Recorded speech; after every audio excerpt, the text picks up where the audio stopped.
Bonjour les amis. Il est tout à fait impossible de terminer un enseignement sur « Voici ta mère » sans la compléter par ce qu'elle nous a dit de réciter le plus souvent possible, c'est-à-dire notre rosaire. Mais ça devient un petit peu difficile de bien comprendre ce que nous on appelle des mystères. À partir du moment où personnellement on me dit que c'est un mystère, pourquoi que je chercherais?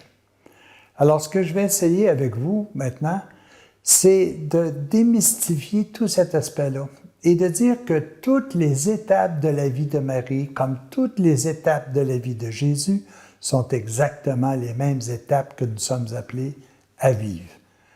Alors, il ne s'agit plus maintenant de mystère, il s'agit d'événements. Et je pense qu'il est tout à fait essentiel que l'on soit capable d'appliquer ces événements dans notre quotidien et de voir comment Marie et comment Jésus ont véritablement pu gérer tous ces événements-là. Servons-nous de leur exemple pour pouvoir progresser dans un bonheur qui se veut éternel. Alors, les amis, tout au cours de cette rencontre, nous aurons la possibilité, d'une part, de réfléchir sur les événements de notre vie, comme nous avons réfléchi sur les événements de la vie de Marie et de Jésus. Mais d'autre part, nous aurons aussi la possibilité de réciter ce que moi j'appelle maintenant notre rosaire personnalisé. Tous et à chacun, bienvenue dans un cheminement qui va ressembler drôlement à notre vie. Merci.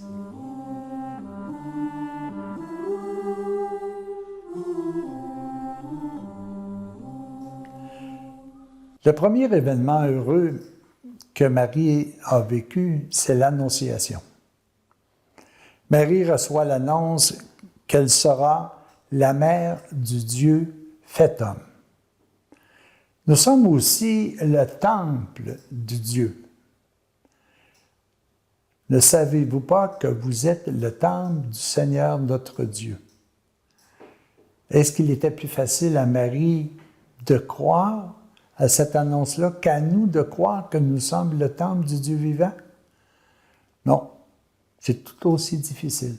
Mais qu'est-ce qui a fait que Marie a pu l'accepter? C'est qu'elle l'a vérifié avec la parole de Dieu. Et ça, c'est excessivement important. Est-ce que nous, lorsque nous recevons des diverses annonces, est-ce que nous allons vérifier si c'est en conformité avec la paix, la joie, le bonheur, avec la parole de Dieu en finalité? Et puis, lorsque nous faisons des annonces, parce qu'il nous arrive, nous aussi, d'annoncer bien des messages à la population qui nous entoure. Est-ce que ces messages sont des messages de paix, de joie, de bonheur? Est-ce que c'est des messages qui sont positifs? Alors, tout au cours de cette période de réflexion, pensons véritablement à vérifier ce que nous recevons comme annonce, si c'est en conformité avec la paix et la joie. Et lorsque nous donnons des messages, est-ce qu'ils sont aussi en fonction de paix, de joie, de bonheur? Réfléchissons.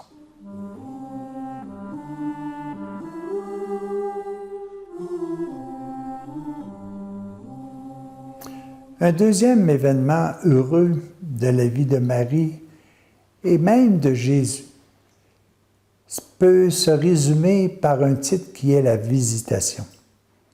Marie va visiter Élisabeth, car Élisabeth a besoin de sa présence dans une situation particulière où elle attend la venue d'un enfant. Jésus vient sur la terre nous visiter pour nous présenter son plan de rédemption. Nous, est-ce qu'il nous arrive de visiter des gens pour pouvoir davantage les soutenir dans ce qu'ils vivent? Est-ce que nous visitons nos personnes âgées qui ont besoin de socialiser? Est-ce que nous visitons nos malades qui ont besoin d'avoir davantage une présence afin qu'ils puissent véritablement comprendre qu'ils ne sont pas oubliés dans leurs épreuves? Est-ce que nous visitons des gens pour tout simplement les écouter, les conseiller si c'est possible. Lorsque nous recevons des personnes qui viennent dans chacune de nos résidences, est-ce que nous les accueillons véritablement dans un climat de paix, de joie, de bonheur? Réfléchissons tout au cours de cette période aux visites que nous avons, que nous devons faire et comment nous recevons ceux qui viennent nous rencontrer.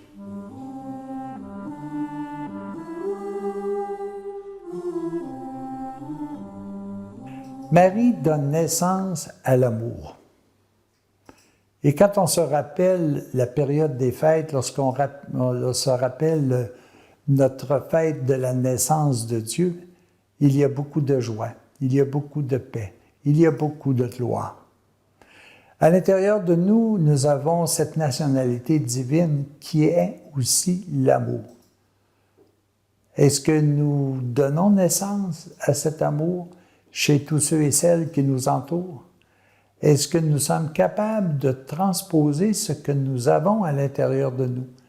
Toute personne a le goût d'aimer et d'être aimée. Est-ce que l'on le propage à tous ceux et celles qui nous entourent? Tout au cours de cette période de réflexion, faisons en sorte de bien comprendre qu'il est de notre mission de donner naissance au beau, au bon, au juste, à tous ceux et celles qui nous entourent. Bonne réflexion.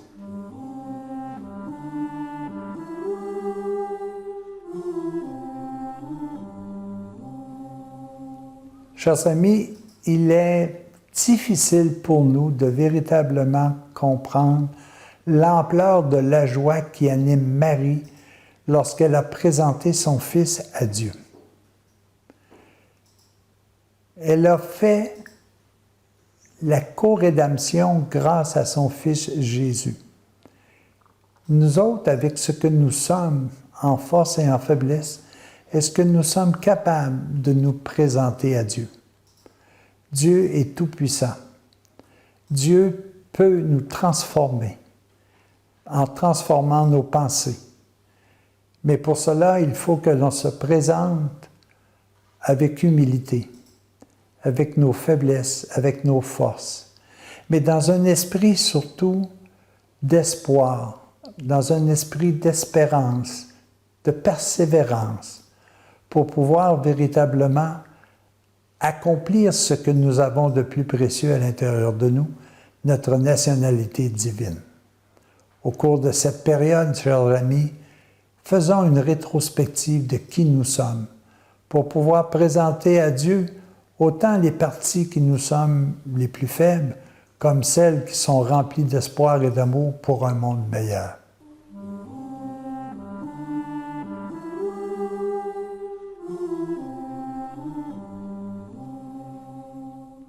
Une autre période, chers amis, qui est excessivement joyeuse pour Marie et Joseph, c'est qu'après avoir perdu leur fils, ils l'ont retrouvé au temple. Il nous arrive, nous aussi, de perdre l'amour à l'intérieur de nous, de perdre la paix, de perdre la joie. Il est donc important que nous puissions sans cesse chercher et retrouver cette paix, cet amour, cette joie. Faisons un inventaire durant cette petite période de réflexion de ce que nous semblons avoir perdu et mettons-nous tout simplement en marche pour chercher et retrouver cette paix, cette joie. Il nous arrive d'être troublés. Pourquoi ne pas travailler à revenir dans la paix, dans l'espoir, dans la joie? Oui, les amis, il nous arrive de perdre l'amour, mais nous pouvons, parce qu'elle est toujours là, la retrouver sans cesse.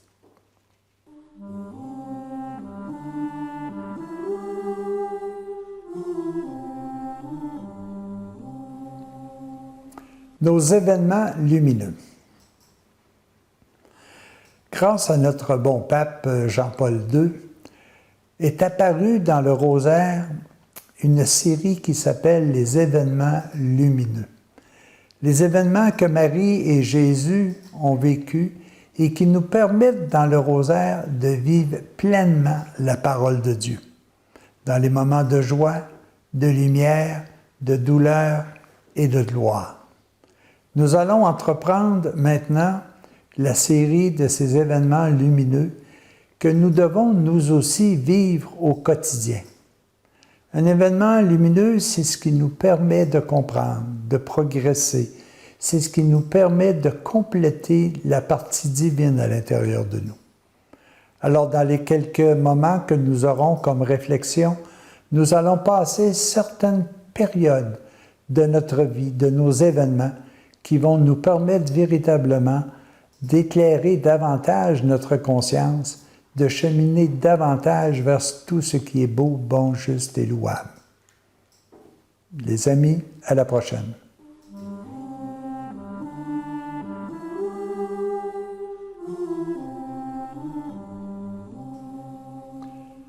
Le premier événement lumineux que Jésus a vécu, entre autres, c'est le baptême, son baptême. J'ai été baptisé, je vous annonce une nouvelle, j'ai été baptisé le 23 février 1949.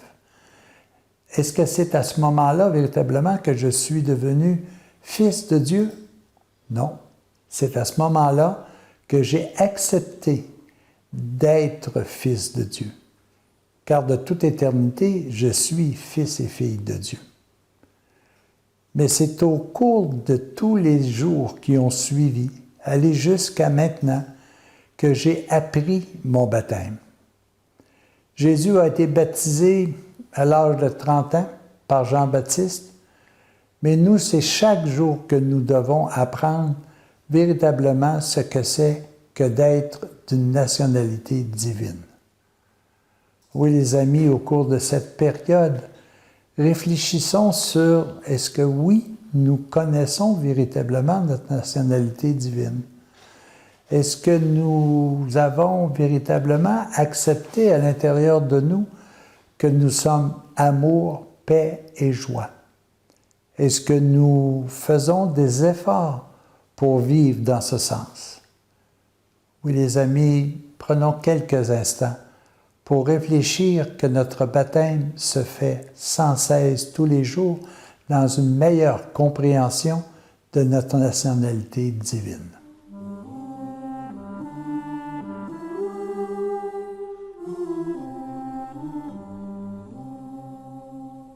Un autre événement lumineux dans la vie de Marie de Jésus, c'est leur invitation aux noces de Cana.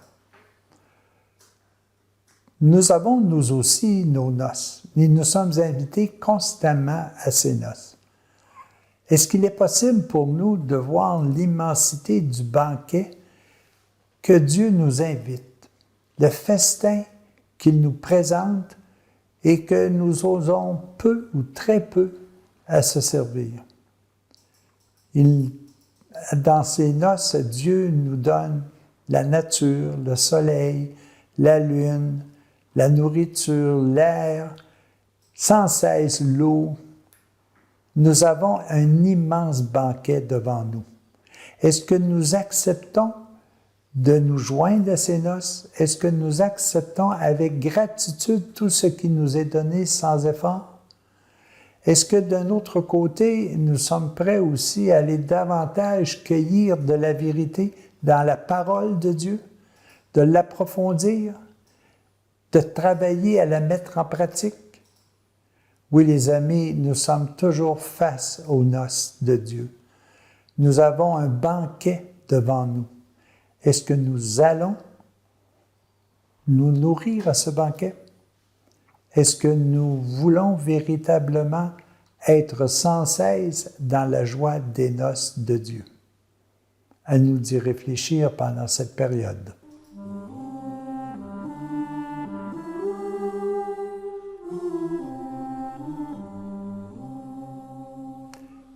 Mes amis, imaginons ensemble l'immensité de la joie que Jésus avait de propager la parole de Dieu. Cette parole qui est vérité, qui est totalement amour, mais en plus qui fait partie du plan de rédemption. Nous devons nous transformer et reprendre la parole de Dieu comme étant le guide qui va nous amener véritablement à un bonheur éternel. Nous avons cette vérité à l'intérieur de nous. Est-ce que véritablement nous faisons des efforts pour la propager? Tous, nous voulons aimer et être aimés. Mais est-ce que c'est ce que nous propageons? Est-ce que véritablement nous faisons des efforts pour aimer et être aimés? Bien souvent, on dit aimer, oui, ça va, on veut tous être aimés, mais il faut être aimable aussi des fois. Alors, au cours de cette période que nous allons vivre de réflexion, pensons à comment nous propageons la parole de Dieu. Comment nous propageons l'amour, la paix et la joie. Et si par hasard nous nous apercevons que nous devons faire davantage, essayons de réfléchir à quels moyens nous devons prendre pour accomplir pleinement cette proclamation de la parole de Dieu et de l'amour.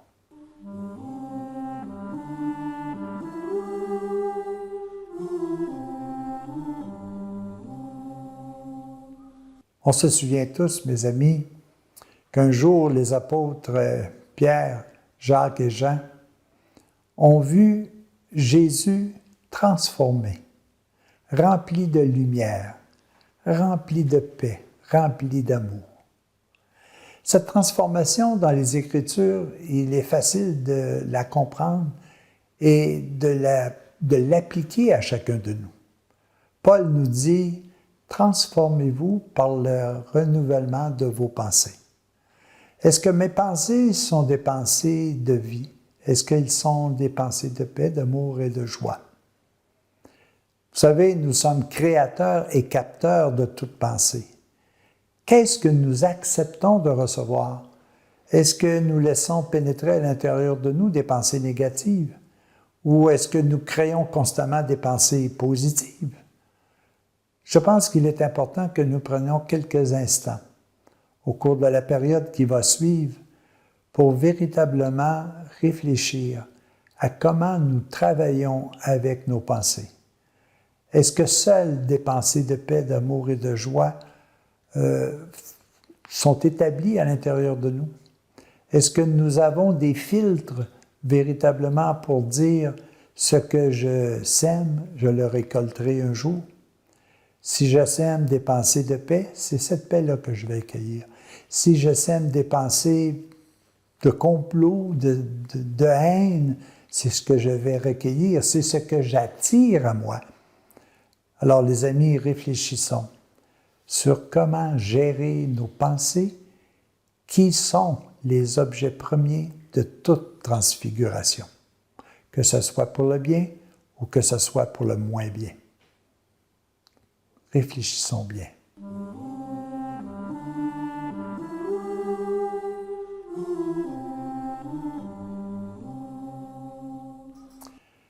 Le dernier événement lumineux que Marie et Jésus et que chacun de nous sommes appelés à vivre, c'est l'Eucharistie.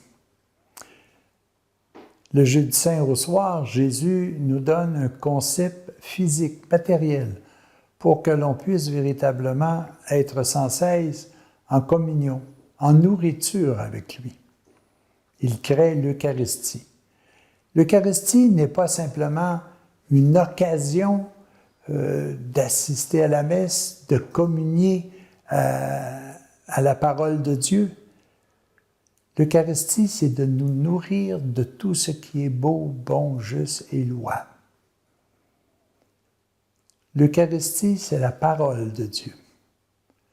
L'Eucharistie, c'est sa présence à l'intérieur de nous. L'Eucharistie, c'est chaque acte d'amour que nous faisons. Nous nous nourrissons à Dieu lorsque nous aimons, lorsque nous partageons, lorsque nous donnons. Oui, les amis, au quotidien, nous communions sans cesse. Lorsque nous prenons une particule de Dieu, que ce soit une particule de paix, de joie, d'amour, de partage, de conseil. À chaque fois, c'est en union avec Dieu que nous nourrissons notre intérieur spirituel. Au cours de cette période de réflexion, essayons de voir comment nous allons davantage augmenter notre nourriture spirituelle. Méditons, réfléchissons, prions, adorons. Faisons des actes sans cesse de paix et d'amour. Voilà la seule façon avec laquelle nous pourrons nourrir notre nationalité divine.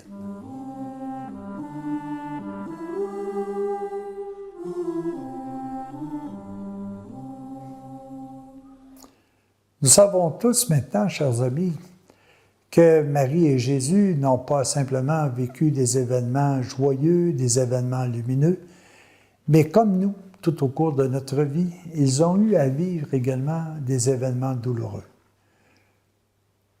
À l'intérieur de chacun de nous, dans des périodes de notre vie, nous sommes placés à faire face à de l'agonie, à de la douleur, à de la maladie, à de l'inconscience, à des faiblesses.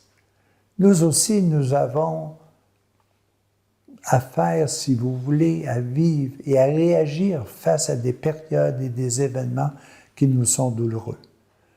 Au cours des quelques 5 séquences qui vont suivre, nous allons réfléchir et méditer sur comment nous devons faire face à ces périodes plus douloureuses. Oui, les amis, ce n'est pas par hasard que Marie et Jésus ont vécu la même chose que nous. On dit d'ailleurs de Jésus qu'il a été, si vous voulez, il a fallu faire face à toutes des périodes difficiles, comme l'homme a fait, mais il n'a pas succombé, il a su réagir. Apprenons maintenant à nous à mieux réagir face à ces périodes qui sont souvent plus douloureuses.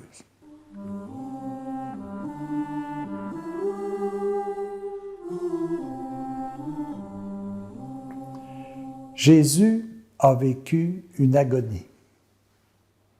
Il a même demandé qu'il soit libéré de cette agonie. Mais en premier lieu, il a tout simplement dit que ta volonté soit faite, Seigneur. Pourquoi? Parce que même l'agonie nous permet d'apprendre, nous permet de progresser. Nous avons aussi, chacun de nous, des agonies, que ce soit de l'anxiété, du désespoir, que ce soit une perte d'assurance par rapport à la vie, que nous nous cherchons sans nécessairement toujours nous trouver. Alors, faisons en sorte que nous puissions, comme Jésus, faire face à nos angoisses, à notre anxiété, en retrouvant la parole de Dieu, en comprenant que tout ce qui arrive est nécessaire pour que l'on puisse comprendre. Pour pouvoir faire et compléter sa passion, Jésus a dû passer par l'agonie. Pour pouvoir à notre retour réaliser pleinement ce que nous sommes, nous devons également nous libérer de bien des situations qui sont difficiles à vivre. Alors, au cours de cette période, les amis, prenons le temps d'essayer de découvrir comment nous devons faire face à nos agonies, à nos anxiétés, à nos peurs, à nos doutes. La réponse est tout simple, c'est la parole de Dieu, c'est la volonté divine.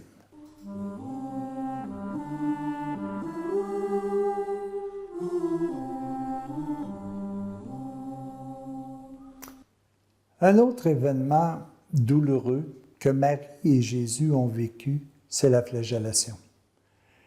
Imaginez la douleur que Marie ressentait lorsqu'elle voyait son fils jugé, condamné, flagellé physiquement. Jésus a subi aussi une flagellation.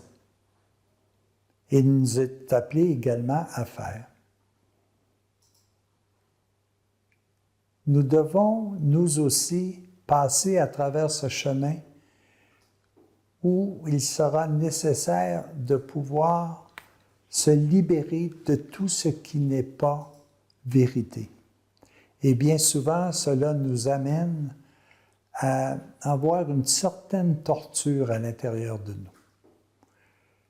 Lorsque nous nous libérons de tout ce qui n'est pas de Dieu, nous donnons une certaine souffrance. Alors oui, réfléchissons au cours de cette période que bien souvent, nous nous flagellons pour pouvoir se libérer véritablement de tout ce qui empêche la présence divine de Dieu à l'intérieur de nous. Oui, les amis, quelques instants de réflexion et de voir comment il nous arrive, nous aussi, d'être flagellés, peut-être à cause de notre position de paix, de joie, de bonheur. Mais gardons-nous toujours présents à la parole de Dieu.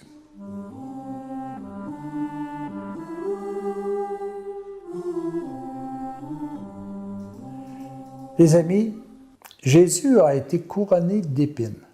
Mais qu'est-ce que cela signifie véritablement pour nous? Il me semble qu'habituellement, un couronnement, c'est quelque chose de glorieux, mais quand on parle d'un couronnement d'épines, qu'est-ce que ça veut véritablement dire pour chacun de nous? Peut-être qu'il y a des royautés, où il y a des couronnements, où il y a des couronnes que nous nous mettons et qui ont pour effet véritablement de nous éloigner de ce qui est beau, bon, juste et louable. Prenons un titre d'exemple, je pourrais être couronné par le prestige, par le savoir, par la richesse, et m'apercevoir que ce couronnement-là m'est beaucoup plus nuisible que d'autres choses. Est-ce que je n'aurais pas à l'intérieur de moi un certain couronnement d'épines qui vient davantage me nuire que de m'aider à être totalement heureux? Rappelons-nous que bien souvent, juste le fait de posséder nous place dans des situations plus difficiles, plus pénibles, que le fait d'avoir du prestige fait en sorte que nous nous éloignons véritablement du vrai, du beau, du bon. Est-ce que l'argent est un esclave pour nous? Est-ce que notre réputation est tellement importante que nous, tout simplement, nous consacrons uniquement à conserver, alors qu'en réalité, nous devons vivre dans l'humilité? Alors faisons attention, les amis, puis réfléchissons au cours de cette période. Est-ce qu'il n'y a pas des couronnements qui m'empêchent véritablement d'être vrai, d'être bien, de vivre pleinement?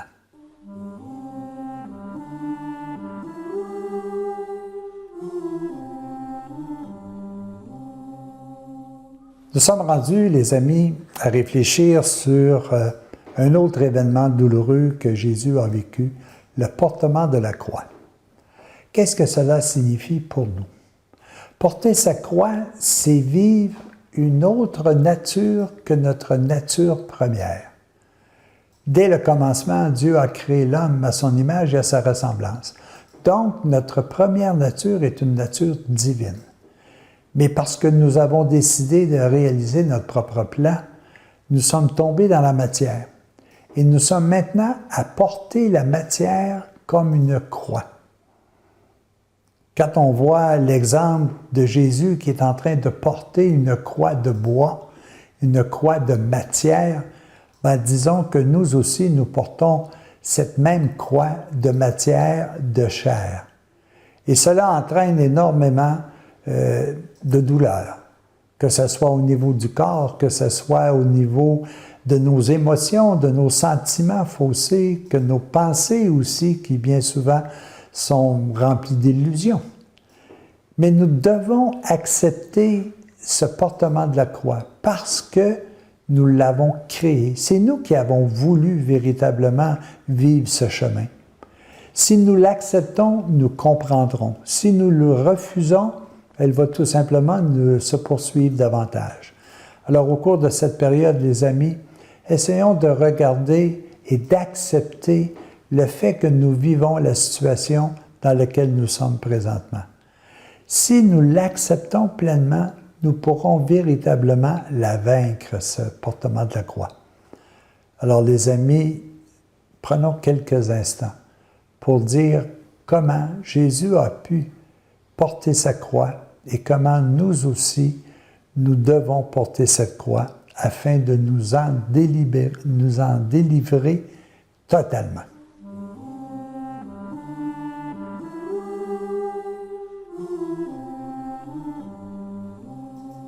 La dernière étape des événements douloureux que Jésus a vécu, c'est la crucifixion et la mort. Mais pas n'importe quelle. Crucifixion et mort à la matière. Le Christ n'est pas mort. Comme nous, nous avons à l'intérieur de nous une partie immortelle et éternelle. Mais nous devrons passer à travers la mort que nous avons créée lorsque nous avons décidé de descendre dans la matière. Nous devons éliminer de nous ce qui est matière. C'est ce qu'on appelle, sur le plan physique, la mort physique. Et nous devons passer par cette mort. Peu importe quelle personne vit sur la terre, nous devons passer à travers cette période qui, bien souvent, nous est difficile. Mais nous pouvons apprendre à bien mourir. Ça veut dire quoi, ça? Ça veut dire qu'au fur et à mesure du temps, nous pouvons transformer nos habitudes. Mourir à des habitudes qui ne sont pas faciles pour nous. Faire en sorte que nous puissions nous libérer de tout ce qui n'est pas véritablement vie. Exemple, bien souvent, lorsque nous arrivons à une période de notre vie où nous sommes face aux derniers instants de la matière en nous, toute chose a peu d'importance. On dirait que ce que j'ai vécu comme profession, ce que j'ai vécu comme avoir, comme prestige, tout ça a plus ou moins d'importance. C'est comme si je me retrouvais seul avec moi-même. Et à ce moment-là, c'est là que nous vivons véritablement ce passage. Alors prenons le temps de réfléchir et apprenons dès à présent à commencer à nous libérer de tout ce qui nous rattache à la matière. Si nous le faisons, nous pourrons plus facilement effectuer le passage vers la vie immortelle. Bien souvent, je rencontrais quelqu'un un jour qui me disait « Je vous mets au défi de trouver sur Terre quelqu'un qui a été plus heureux que moi. » Parce qu'au fur et à mesure de son temps, il a appris à se libérer de tout ce qui n'était pas divin à l'intérieur de lui. Il a conservé des pensées de paix, d'amour, de joie, de bonheur. Et c'est ce qui a fait qu'il lui a été très facile d'effectuer le passage vers l'immortalité de son âme. Chers amis, réfléchissons à ce qui nous empêche véritablement d'avoir un départ glorieux de notre matière. Tranquillement, pas vite, au fur et à mesure des jours, apprenons à se détacher de la matière pour nous rattacher davantage à la vie spirituelle.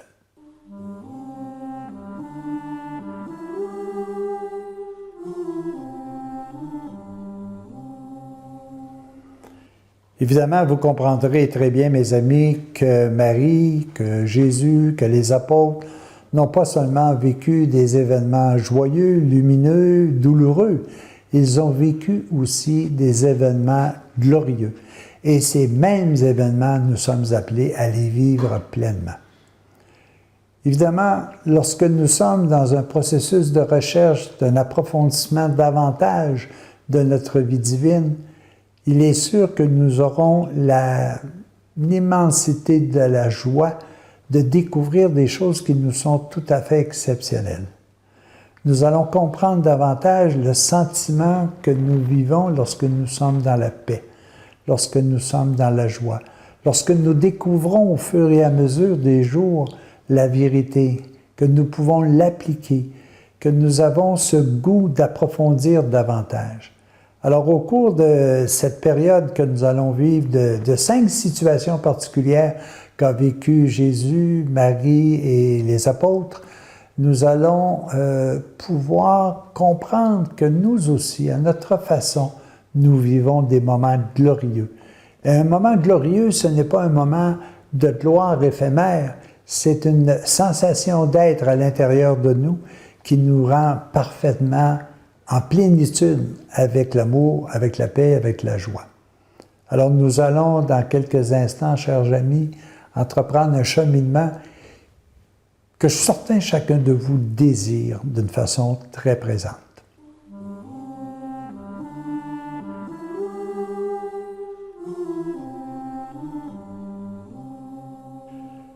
Le premier événement, chers amis, que nous aurons à vivre d'une façon glorieuse, c'est la résurrection. Vous savez, la mort est entrée dans le monde par le péché. Et lorsque nous allons, au fur et à mesure des jours, nous libérer du péché, nous ressuscitons. Ressusciter des morts, ce n'est pas à la fin de ta vie, lorsque tu es rendu au cimetière, que tu peux sortir du cimetière. Non. Ressusciter d'entre les morts, c'est que nous vivons aujourd'hui dans un royaume de mort. Parce que lorsque nous sommes ici sur terre, c'est parce que nous avons péché. Et comme le péché amène la mort, nous devons si vous voulez, je vais le dire comme ça, nous devons nous dépêcher pour pouvoir revenir à la vie. Alors, soyons assurés qu'à chaque instant, si nous nous libérons de nos faiblesses, de nos mauvaises habitudes, si nous nous libérons de tout ce qui n'est pas paix, amour et joie, nous ressuscitons constamment, chaque instant de notre vie. Ce n'est pas une question de finalité, la résurrection des morts. C'est lorsqu'un jour, je n'aurai plus besoin de vivre dans la matière que je serai totalement ressuscité.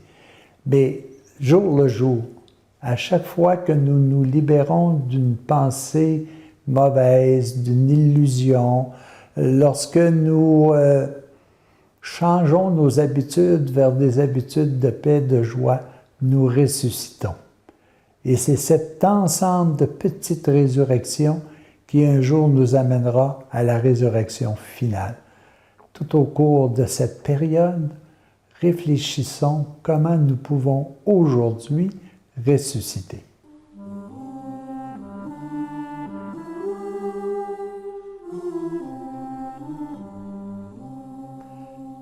Nous voilà rendus, chers amis, à une autre étape d'un événement glorieux. Vous savez, il ne suffit pas simplement de ressusciter pour pouvoir réaliser tout. Il s'agit aussi d'accomplir le bien, d'accomplir le bon, de louer. La résurrection, c'est ce qui nous éloigne du péché. Mais l'ascension, c'est ce qui nous permet de faire des actes d'amour. Tout au cours de cette brève période, les amis, faisons l'inventaire des actes d'amour que nous faisons. Puis, soyons humbles. Peut-être qu'il y a encore beaucoup de place à faire d'autres actes d'amour.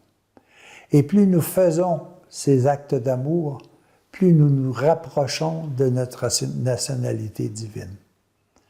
Il ne suffit pas seulement de se dépêcher, il faut agir également. Agir dans l'amour. À tous et à chacun, réfléchissons bien, peut-être aux manquements que nous faisons, mais essayons de nous programmer une multitude d'actes qui vont nous élever sans cesse.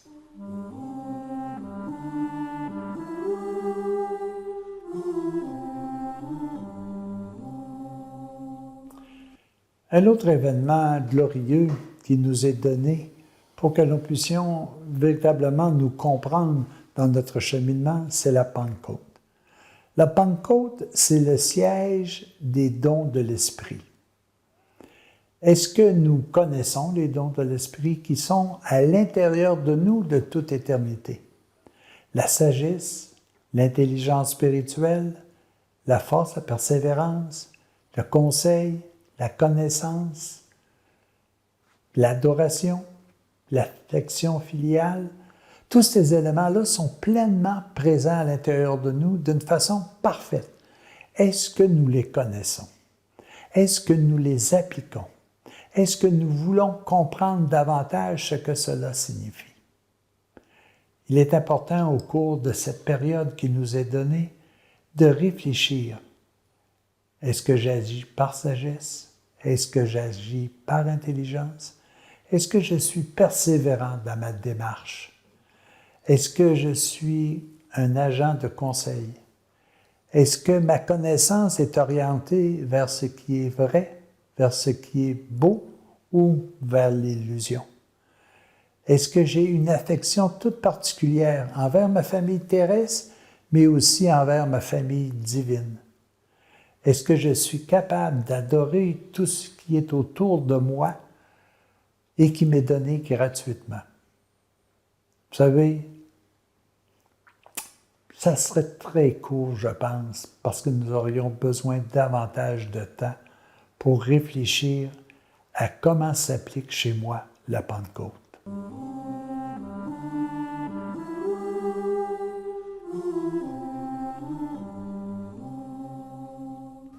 L'Assomption de la Vierge Marie est un autre événement glorieux, mais c'est aussi notre Assomption. Et si j'essaie véritablement de comprendre ce que cela signifie, je ne peux faire autrement que de me ramener au Magnificat. L'Assomption, c'est la réalisation totale du Magnificat. Et chacun de nous doit être capable de le dire. Prenons quelques exemples. Mon âme exalte le Seigneur, exulte mon esprit en Dieu mon Sauveur. Il s'est penché sur son humble serviteur, sur son humble servante. Désormais, tous les âges me diront bienheureuse. Le Puissant fit pour moi des merveilles, saint est son nom. Son amour s'étend d'âge en âge sur ceux qui le craignent. Déployant la force de son bras, il disperse les superbes. Il renverse les puissants de leur trône, il élève les humbles. Il comble de biens les affamés, renvoie les riches les mains vides. Il se rappelle de la promesse faite à nos pères en faveur d'Abraham et de sa race à jamais. Vous savez, lorsqu'un jour je serai capable de dire pour moi ce Magnificat, j'aurai atteint cette Assomption. J'aurai atteint totalement la présence divine prioritaire en moi. Et cela peut se faire aujourd'hui, cela peut se faire demain. Nous sommes sur le chemin d'accomplir notre Assomption. Alors, pendant cette période où nous pourrons ensemble réfléchir, essayons de voir comment s'applique chez moi ce Magnificat.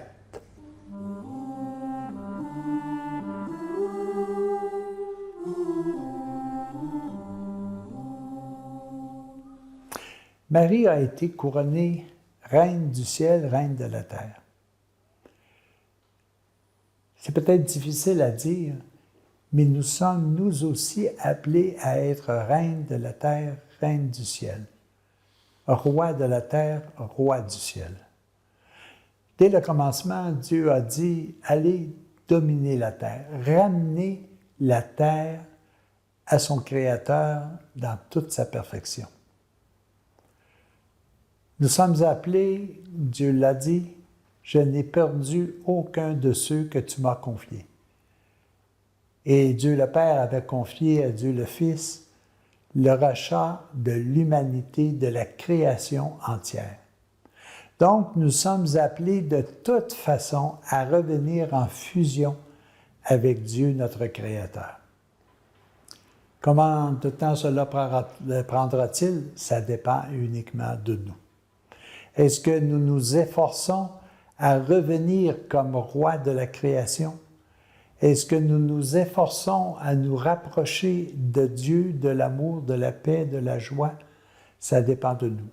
Mais soyez assurés que, à travers autant la sagesse que la souffrance, soyez assurés d'une chose, que nous finirons un jour à être à nouveau pleinement fusionnés à Dieu. C'est ce que nous devons et c'est ce que nous ferons. Maintenant, est-ce que je suis prêt à m'impliquer pour que cela se fasse le plus rapidement possible? Réfléchissons à ce désir. Implantons à l'intérieur de nous ce désir d'être couronnés dans notre nationalité divine. Réfléchissons bien.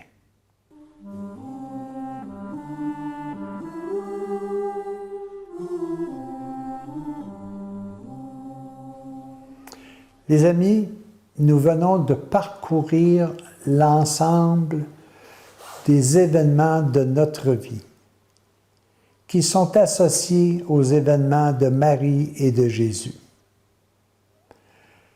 Nous voyons que tout ce que nous devons vivre, nous devons le vivre pleinement. Nous devons l'accepter. Nous devons profiter autant des moments joyeux, des moments lumineux, douloureux et glorieux. C'est notre vie qui est faite comme cela. Et quand on dit que nous devons réaliser pleinement notre rosaire personnalisé, il est merveilleux de voir que l'Écriture, que la parole de Dieu représente tout simplement notre vie. À nous maintenant de pouvoir continuer à travailler sans cesse, d'approfondir sans cesse chacun de ces événements. Rien n'est là par hasard, tout est là parce que nous en avons besoin. J'ai été véritablement heureux de parcourir avec vous le cheminement de la vie de Marie, de Jésus, mais aussi de la nôtre.